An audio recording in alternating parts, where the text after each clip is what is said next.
Thanks for staying with us. Welcome to Political Platform on Raypower FM. My name is Amici Anakwe. My colleagues are here. Deba Bodru Tevetev and Abulo Semwa, who the Supreme Court should be rising now, the litigants and their counsels, to hear the judges, the justices, deliver judgment on the ADC leadership tussle. But at the lower court yesterday, still troubles for the party, as the Federal High Court said that Congress is not conducted by state leadership should not stand. So bigger problems for the ADC. But on the security sector, we'll be telling you what the president said. While he was an opposition figure, he told President Goodluck Jonathan that the buck stops at your table for security. If you can't do it, you resign.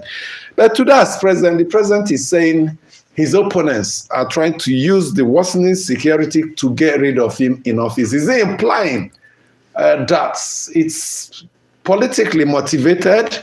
Recall the Senate president also made such an allegation.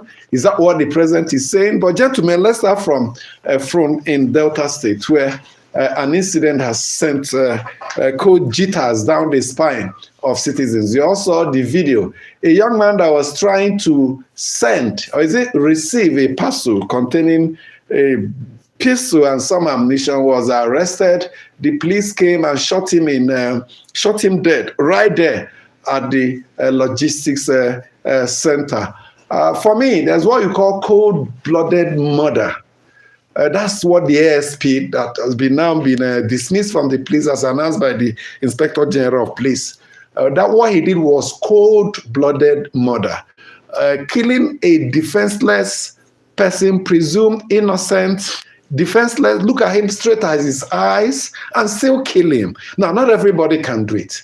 Some people, even in war situation, will want you to. Some of them will tell you, run for your life, and they will shoot you from behind because they don't have that temerity to shoot you while looking at them. That's what that ASP did, that had indeed made Nigerians wonder whether there's still humanity left in the police force. If you don't know, gentlemen par excellence in the police, some of them have displayed exceptional qualities. You're tempted to suggest that that's the practice in the police, but that is not. But of course, it doesn't remove the fact that it's been a culture within the police, extrajudicial murder, and sometimes up to the highest level is condoned. So is it not appropriate for us to use this opportunity to demand that the police begin to do away with that culture of extrajudicial killing? They will tell you, oh, take this matter to court, they discharge them, they acquit them, but we are ruled by law, not by whims and caprices.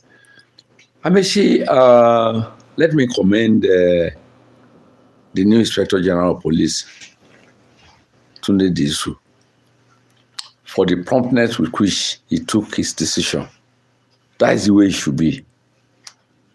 When people in uniform relish in extrajudicial killing, and the issue is swept under the carpet, or nothing is done, or there are cover-ups, it's not good for the system.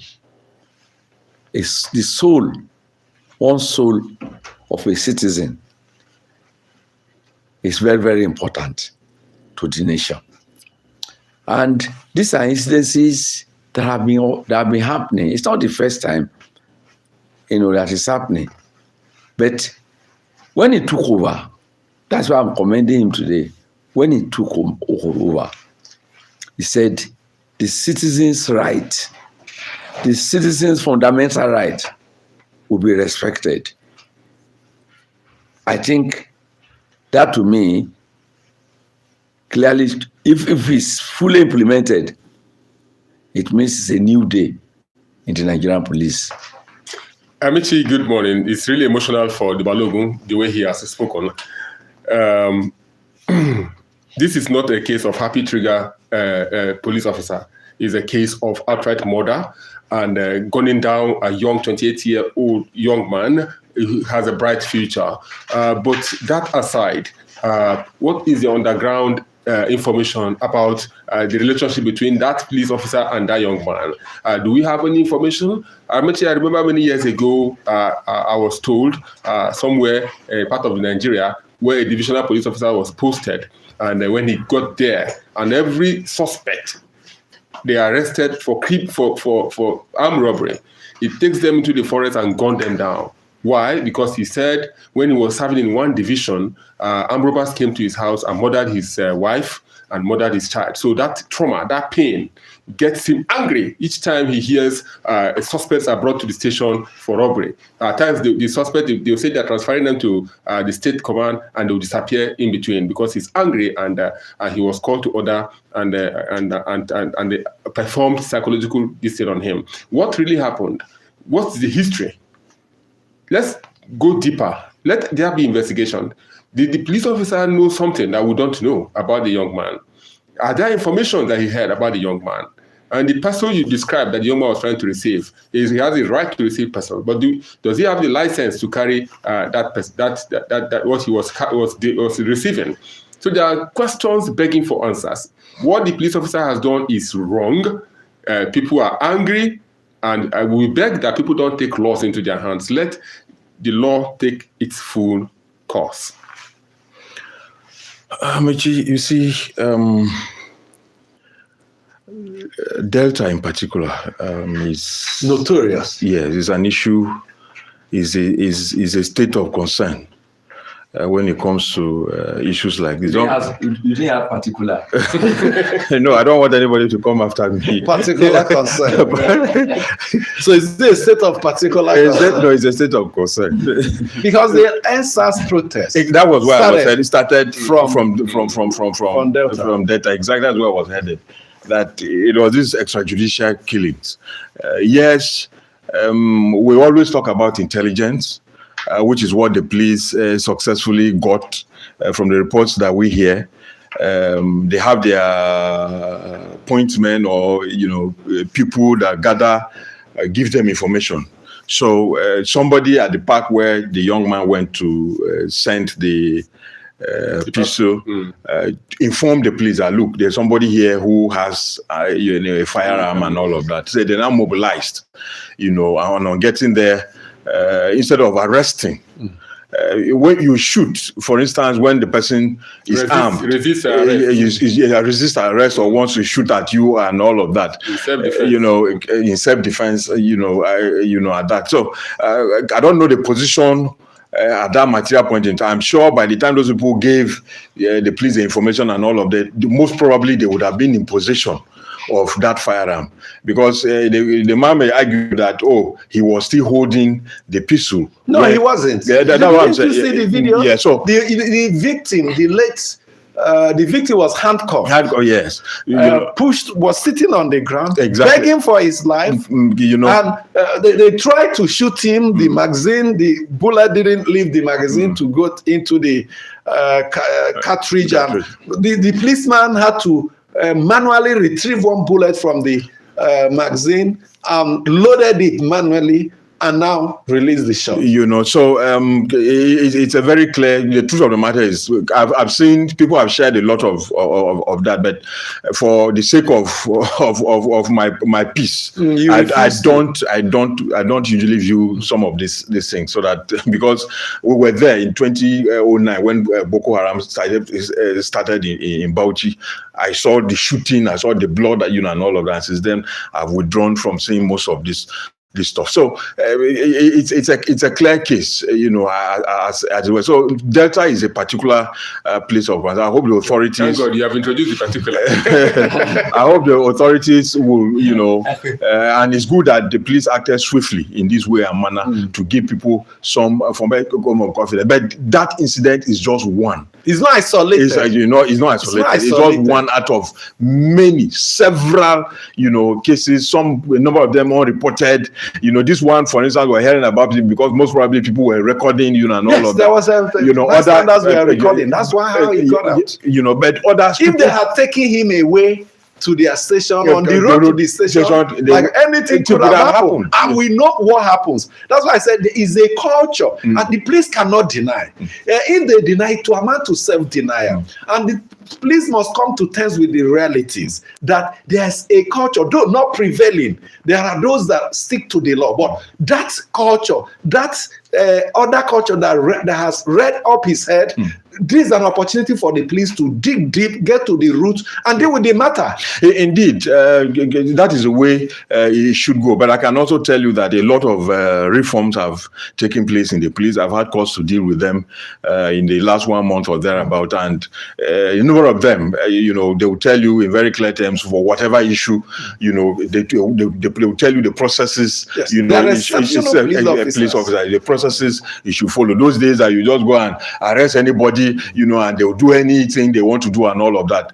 There is so much, that is going on. They know that if that happens, they will face, some of these internal discipline, and all of that. So they will insist, make the formal complaint, they will pick up the person, and all of that. And they write the 24-hour, 48, sustain those reforms. I'm sure the message of that answers went deep, and if that culture goes on. But the one thing we also need to do is with the police staff schools, police staff colleges, the training the policemen receive before they get into the field, or that's when on recruitment, and then regular training the funding, over time. Because the other day, was it 2 days ago, police the Senate was debating amendments to the police trust fund.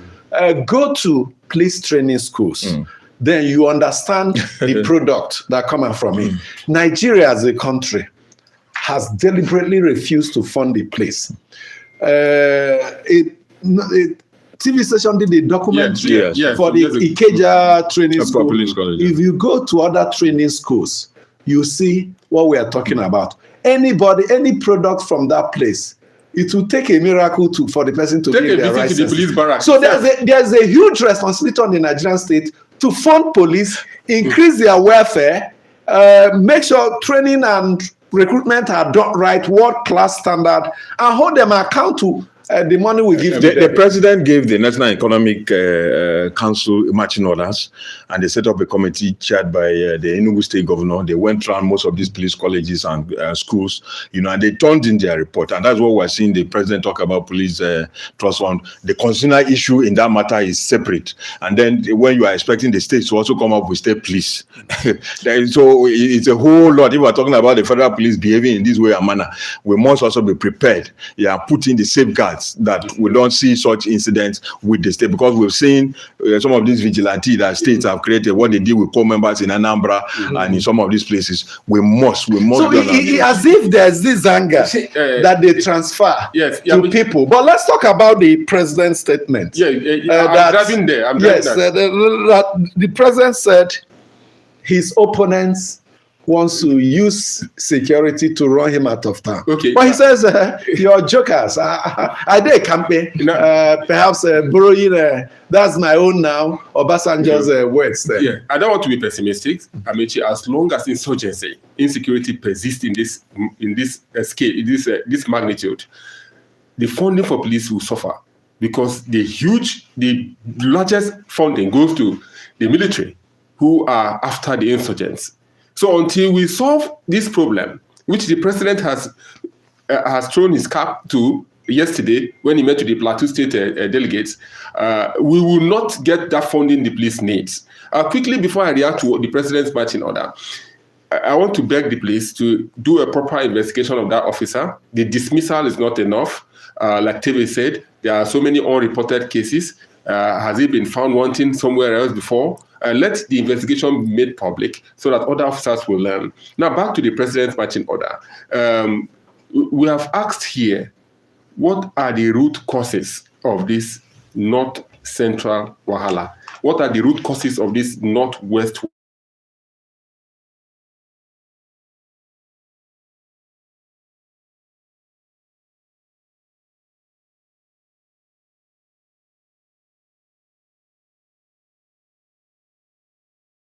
job? Well, the team migrated and it degenerated. And what we have today, it became a religious fight. Does the president really understand the root causes of this? The other thing they say is communal clash in North Central. Is this the communal clash, or there is a bigger picture that we cannot really understand? Well, you see, when when you hear statement like this on the eve of an election, I get worried. The crisis in Jos is over 2 decades. The crisis in the Northeast is gradually moving to over 2 decades. The situation in Benue, if you look at it, initially we call it farmers herders clashes. It has degenerated into that. We now have abductions, kidnapping, and killing, invasion by government. So these are issues that is not just coming on the eve of election. So if you now take this, look at it generally and say it's because of the election that this thing is happening, I think we are not seriously set to tackle the problem. They are much deeper than that. Ordinarily, on the eve of an election, if there are problems in a society, it is possible opposition will start criticizing the incumbent government over that, and it's a global trend.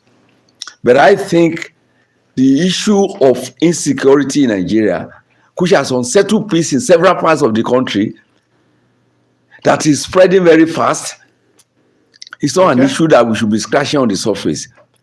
Just 2 days ago, they invaded a town in Ekiti State, which ordinarily had been experiencing what I call a semblance of a relative peace. So abduction has gone there. They killed a pastor who was on the pulpit, gunned him down, and abducted 15 worshippers. We cannot be saying all these ones are issues that is the handwork of opposition. It's a serious, deeper issue that we must not reduce to rhetoric or politics. So, is it that the president is saying that the opposition is trying to lash on the worsening security situation to drive him out of office, or that the ones instigating it to make him look bad? What did you take out from his statement? I think he was very careful. He was very careful. He was talking about they want to use it. To they want to use it, yes. Not that they are using. Although they are using, and all of that. But clearly, he knows from what he said that he knows that the buck stops was unstable, and we have said it here the last time. Was it the president of the Senate? Yeah, that's it. Political motivated, and all of that. And if as a president, you have security reports, you have security briefings, you know practically everything that is going on in the country and all of that. So if you know that it's members of the opposition that are responsible for this, you arrest and prosecute with evidence, and all of that. But if you know that they are not the ones, they are only using their mouth to say it is insecurity is killing insecurity, and so all that of they will have nothing to talk about. Life is sacred. He took the oath to provide to guarantee the security of lives and property and welfare. And security of lives and property is fundamental. So it's not the issue of somebody wants to use it against you. It is your primary responsibility. And a lot of recommendations have been put forward. Just yesterday, I think the Senate or House of Reps, they were talking about think tank on security, and I laughed. Now they want to set up a B for think tank on security, and I laughed. I say, you are just telling us that the service chiefs, the security chiefs have failed, because that is their job, and we keep saying it here that if they are staying in the air condition of there's National Security Council. Which think tank is bigger than that? The National Security Council cannot even be a think tank. Take recommendations and proposals. The hierarchy of the military, the hierarchy of the other security agencies, are supposed to gather the intelligence, are supposed to provide. And if you go to the defense college, if you go to even the war college, the army, you go to this other one in Jaji and all of that, you need to see serious studies and researches going on all of this, but they just end as seminar papers, they just end as dissertation, and all of that, and it ends there. We have even NIPS in Kuru. Some of their participants, their sets, they take on security issues, and all of that. So there's no need to go and set up a different think tank. It is a job of the military, defense military intelligence. Everybody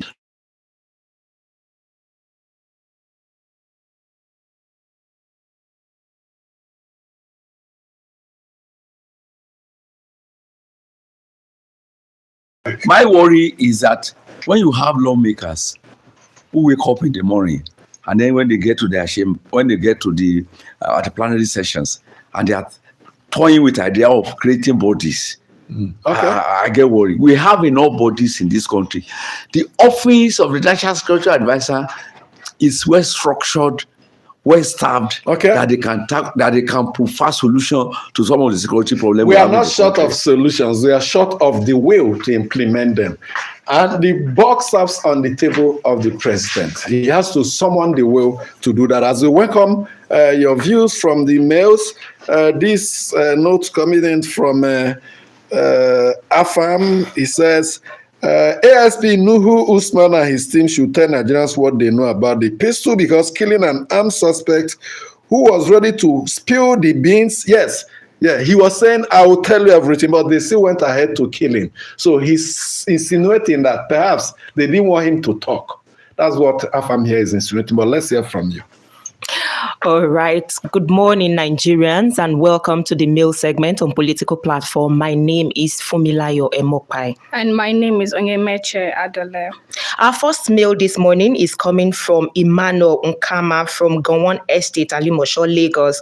And it says, please permit me to observe the continued insecurity in Nigeria and President Tinubu trade blame. In quote, I am a stubborn politician. The opposition politicians want to push me out of government. They will not succeed. End of quote. By President Tinubu are all unfortunate and high sense of insensitivity to the plight of the people. This is because the government, rather than ameliorate the economic hardship of Nigerians, especially the ordinary citizens, have abandoned the responsibility on the altar of election and re-election come 2027. Here is appealing to our political elite to jettison their selfish political aggrandizement and address the insecurity and economic challenges plaguing the country. This is because no day passes without the sad news of one killing or the other, while the people are further impoverished like never before. Where's the renewed hope agenda this administration promised Nigerians? Let the poor breathe and don't strangulate them. Okay, and Tom from Gwarinpa says, we often lament over Nigeria's police brutality and other security agents' inhuman acts. My question here is, how can a corrupt head either recruit or employ decent subordinates? Is it possible? As a country, something is fundamentally wrong with our system, and not until it's totally rehabilitated, more assaults from our security officers to their supposed protectorate citizens will continue to ensue. By the way, is recruitment in the police force, military, anti-graft agency, other government, and NGO parastatal done by merit? Rather, it's done via man no man associate. So the whole issue is deep. In any case, our system needs total overhauling. Ugochukwu Godwin from Lagos says, Supreme Court heard the case of ADC on 22nd April. After 4 working days on 28th, the ADC wrote to the Supreme Court that it needs expedited ruling. Supreme Court have decided that Thursday it will give its ruling. Why did the new ADC team, with their experience, go to acquire a party with 13 court cases and refuse to submit itself to the proceedings at the High Court? Whether the ruling favors them today or not, lessons will be learned. A High Court that has already ruled against their state primaries. The likelihood is that the Supreme Court will tell them to go back to the High Court for the merit of such issues. We want a serious opposition, not a group of people with selfish ambitions. I pray that the Supreme Court rules in their favor so that we can keenly watch how these primaries will go. It is one of the most keenly contested in recent times, and we need a formidable candidate that can rival the APC. If not, APC will be given a free pass. And Emeka Mba from Abuja says, while records have it that over 10,000 innocent, defenseless, and helpless Nigerians have been killed since President Tinubu came to power in 2023 due to insecurity, the president made light of this worrisome precarious condition of Nigeria by recently dismissing it as the opposition's ploy to remove him from power. Recall that President Tinubu chief praise singer, Senate President Godswill Akpabio, who unfortunately heads the National Assembly that should oversight the presidency, told us bewildered Nigerians in a public function recently that insecurity was going to end after 2027 elections. It is now crystal clear that this present government is playing politics with the festering medicine insecurity that is choking the life out of this country. Now, this reveals the Nigerian leadership understanding of memorandum, insecurity, and why the fight has been lackadaisical and largely unproductive. President Tinubu forgot that he led the then opposition that used this same insecurity as a veritable tool to campaign against the then government of former President Goodluck Jonathan and eventually send it packing. And I ask, is it now safe to conclude that the opposition led by President Tinubu prior to 2015 elections sponsored insecurity to remove Jonathan-led government to come to power? The present leadership have been reckless with words. And Nefiok Ntia from Sango Ota, Ogun State, says, going by the improvement witnessed in this year's 2026 JAMB exams, I must commend the JAMB registrar, Mr. Oloyede, who took responsibility for system glitch in last year's 2025 JAMB and promised improvements, in which he has lived up to his promise in this 2026 JAMB. 2026 JAMB results came out in less than 24 hours. We had less complaints compared to the last years. This is someone who is ready for good change and improvement with concerns for the people and interests of the students. Candidate at heart. Unlike both the past and the current INEC chairman, whom over decades have failed to improve on our electoral system and process. For me, the JAMB registrar, Prof. Oloyede, should be appointed as INEC chairman going forward because he will take responsibility and accountability. Equally, I urge him to continue improving on the gains made on this year's CBT JAMB exams. Indeed, that's the much we can take this morning on the mail segment. Please continue to send your mails with your names and locations to a political platform at thatgroup.com. Thank you so much for the mail from our YouTube channels. Taiwa Jose says, if it's the opposition that is the cause of insecurity, who was the cause in 2014 when Jonathan was there? He asked. Well, the Jonathan government blamed the opposition, and the APC was in opposition. Today, the APC is in government, and they are blaming the opposition. So who is that opposition? Who is that opposition? Or is it a bad workman quarreling with his tools? It appears to be so.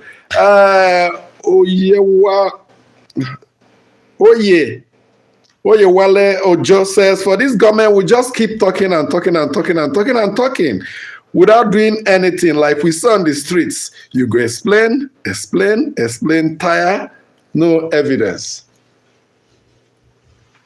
So opposition versus government. So then it's a paradox. No, it's a case of buck passing.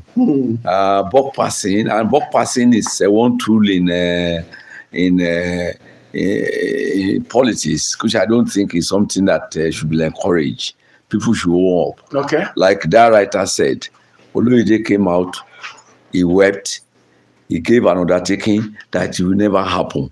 And we see the improvement. So Tinubu should weep. We see the improvement in this. No, I'm not asking to weep. We see the improvement in this year's JAMB. He admitted the problem was there, but at least, and he took steps to address it. Okay. And I think those are some of the things. Those are the that's commendations for JAMB. Those are some of the traits with which they release the results. Yeah, those are the traits. Those are the traits which I think those in position of authority must be able to exhibit. There is a very disturbing attitude. Yes. How politicians try to circumvent. In 10 seconds, please. If Oloyede goes to INEC, the same politicians will come and circumvent the process. Okay. Please, the president and almost a number of Nigerians believe that stay please is the solution. Though some of us don't believe in it. Can we try it and see? If it will rhetoric. It has a thing.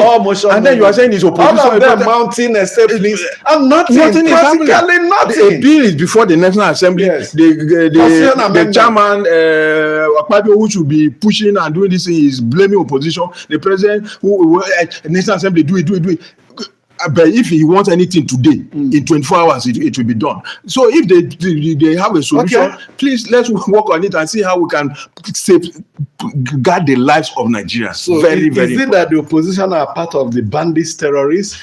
In 2014, Buhari said the PDP government was part of Boko Haram, or an aspect of Boko Haram. These are passing, like Balogun said, our leaders in government or out of government. That's what they do. That's what they are very good at, but so short in taking practical measures to improve our welfare and security. Thank you so much for joining us today. Have a good time.